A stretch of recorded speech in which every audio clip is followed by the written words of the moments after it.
Mark chapter 5, the madman. They arrived at the other side of the sea in the country of Gerasene. As Jesus got out of the boat, a madman from a cemetery came up to him. He lived there among the tombs and the graves. No one could restrain him. He couldn't be chained. He couldn't be tied down. He had been tied up many times with chains and ropes, but he broke the chains and he snapped the ropes. No one was strong enough to tame him. Night and day he roamed through the graves and the hills, screaming out and slashing himself with sharp stones. When he saw Jesus a long way off, he ran and bowed in worship before him and then bellowed in protest. "What business do you have, Jesus, Son of the High God, messing with me? I swear to God, don't give me a hard time." Jesus had just commanded the tormenting evil spirit, "Out! Get out of the man." Jesus asked him, "Tell me your name." He replied, "My name is Mob. I'm a rioting mob." Then he desperately begged Jesus not to banish them from the country.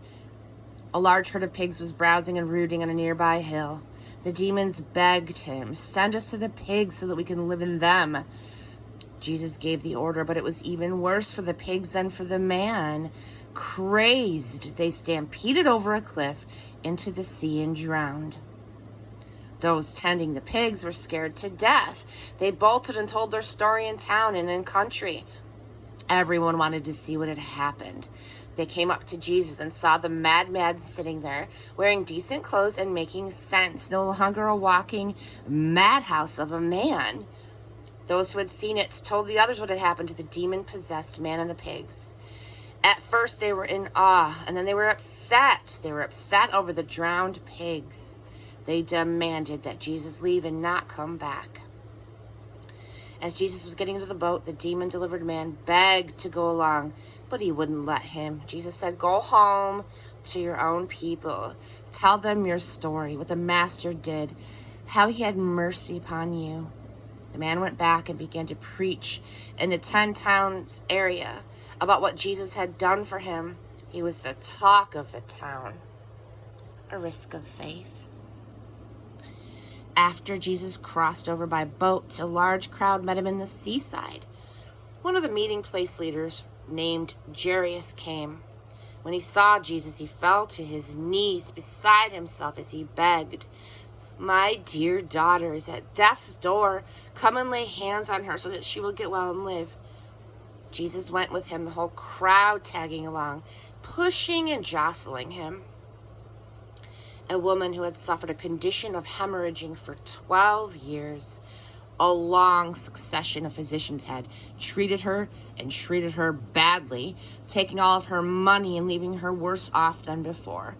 She had heard about Jesus. She slipped in from behind and touched his robe. She was thinking to herself, "If I can just put a finger on his robe, I can get well." The moment that she did it, the flow of blood dried up. She could feel the change, and she knew that her plague was over and done with. At that same moment, Jesus felt energy discharging from him. He turned around to the crowd and asked, "Who touched my robe?" His disciples asked or said, "What are you talking about? With this crowd pushing and jostling you, you're asking, 'Who touched me?' Dozens have touched you." But he went on asking, looking around to see who had done it. The woman, knowing what had happened, knowing she was the one, stepped up in fear and trembling. She knelt before him and she gave him the whole story.